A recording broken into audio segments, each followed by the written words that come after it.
जय हिंद दोस्तों, स्वागत है आप लोगों का हमारे चैनल टारगेट विद अजय में। आज की इस वीडियो में हम लोग हिस्ट्री में क्लास नंबर 6 का रिवीजन करने वाले हैं।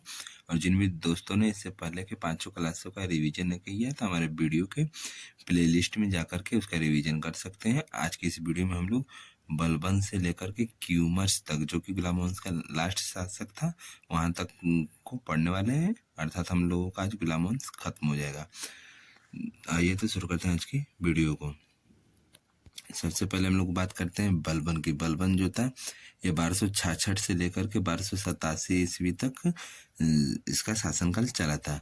बलबन का वास्तविक नाम बहाउद्दीन था और इसी की उपाधि उलुग खां की उपाधि मिली थी, जिसे नसीरुद्दीन महमूद ने दिया था। और बलबन का पूरा नाम गयासुद्दीन बलबन था। बलबन जो था इसका शासनकाल को द्वितीय इलवरी वंश या फिर बलबरी वंश की शुरुआत भी माना जाता है और प्रथम इलवरी वंश इल्तुतमिश के वंश को माना जाता है। नेक्स्ट हम लोग बात करते हैं कि जो बलबन था इसने खुद को ईरानी नायक अफरासियाब का वंशज बतलाया था। और बलबन ने अमीर शिकार बहराम शाह के समय पर बना था और फिर उसके बाद अमीर आखुर मसूद शाह के समय पर बना था। फिर नाइब ए मुमलिकात नसीरुद्दीन महमूद के समय पर बना था। नेक्स्ट हम लोग बात करते हैं वो खुद को नियमित एक खुदाई, जिसका अर्थ होता है ईश्वर का प्रतिनिधि, और जिल्ले इलाही, जिसका अर्थ होता है ईश्वर की छाया, कहता था खुद को।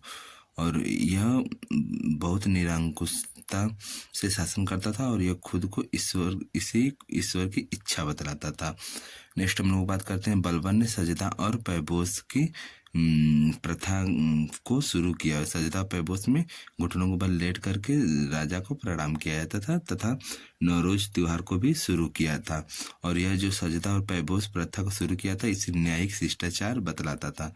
नेक्स्ट हम लोग बात करते हैं तुर्क चहलगानी को नष्ट किया था। जो इल्तुतमिश के समय पर चालीसा दल या फिर तुर्क चहलगानी बना था उसे इसने बलबन ने समाप्त कर दिया था।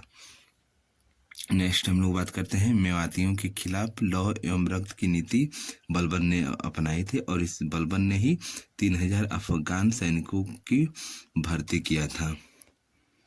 और नेक्स्ट हम लोग बात करते हैं इसने गैर इस्लामिक प्रथा को भी लागू किया था, अर्थात इसने पारसी पद्धति को लागू किया था। नेक्स्ट हम लोग बात करते हैं इसने सेना का गठन किया और एक विभाग दीवान ए अर्ज बनाया था और इसका सेना मंत्री इमाद उल मुल्क था। नेक्स्ट हम लोग बात करते हैं सैनिकों के लिए नगद वेतन की व्यवस्था की, लेकिन यह विफल रहा। इसने नगद वेतन की व्यवस्था इसलिए की क्योंकि जो एकता प्रणाली था उसमें जो सैनिकों को जमीन का छोटा टुकड़ा दिया जाता था तो सैनिक मर जाते थे तो उनके स्थान पर उनके घर के वृद्ध या फिर विधवा या फिर बच्चे बचते थे और इनका युद्ध में कोई योगदान नहीं होता था। तो इसलिए इसने नगद वेतन की व्यवस्था को लाया, लेकिन इस सैनिकों के परिवार के सदस्यों ने फखरुद्दीन के पास जाकर के इस प्रथा को बंद करने के लिए बोले तो फखरुद्दीन बलबन का अच्छा दोस्त था, तो इसकी बात को मानकर बलबन ने नगद वेतन की व्यवस्था को बंद कर दिया।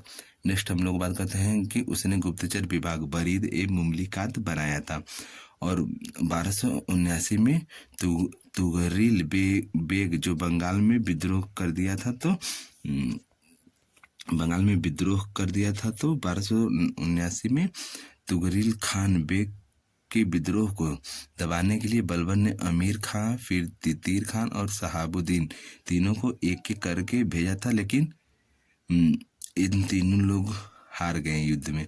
तो फिर बलबन ने बंगाल को चारों तरफ से घेर लेने को कहा। फिर उसने तुगरिल खान को मारने का आदेश दिया तो सैनिकों ने तुगरिल खान को मारकर मुर्शिदाबाद के बाजारों में 2 किलोमीटर तक उसकी खाल में भूसे को भरकर घुमाया था। नेक्स्ट हम लोग बात करते हैं बंगाल का इक़्तिदार। फिर उसके बाद बुगरान खान को बनाया गया था। ये जो बुगरा खान था यह बलबन का बेटा था। उसके बाद जो बुगरा खान था इसके समय 1279 और 1285 में मंगोल आक्रमण भी हुए थे और इसी मंगोल आक्रमण में महमूद जो कि उसका बड़ा बेटा था वह मारा गया था। और नेक्स्ट हम लोग बात करते हैं 1287 में बलबन की मृत्यु होगी। फिर इसके बाद बलबन ने अपना मकबरा नई दिल्ली में स्वयं बनवाया था। नेक्स्ट हम लोग बात करते हैं फिर कैकूबाद, बलबन के बाद कैकूबाद को शासक बनाया गया था। इसका शासनकाल 1287 से 1289 तक था। ये जो कैकूबाद था यह बलबन का पोता था और जो महमूद आक्रमण में मारा गया था उसका यह पुत्र था। और नेक्स्ट हम लोग बात करते हैं किलो खरी का किला बनवाया था, कैकूबाद ने बनवाया था। और फिर कैकूबाद की जगह क्यूमर्स को शासक बनाया गया था। इसका शासनकाल 1279 से 90 ईस्वी तक चला था और क्यूमर्स का पूरा नाम शमसुद्दीन सेकेंड था। और यह क्यूमर्स जो था यह बुगरा खान का पुत्र था और क्यूमर्स को ही गुलाम वंश का अंतिम शासक भी माना जाता है।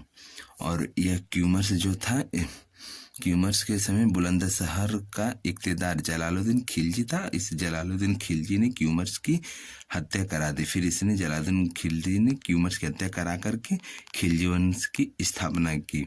और हम लोगों का गुलाम वंश का आज टॉपिक समाप्त हो गया है और आगे हम लोग खिलजी वंश का रिवीजन करेंगे। आप लोगों को ये वीडियो कैसा लगा कमेंट में जरूर बताइएगा। मिलते हैं नेक्स्ट वीडियो में। धन्यवाद।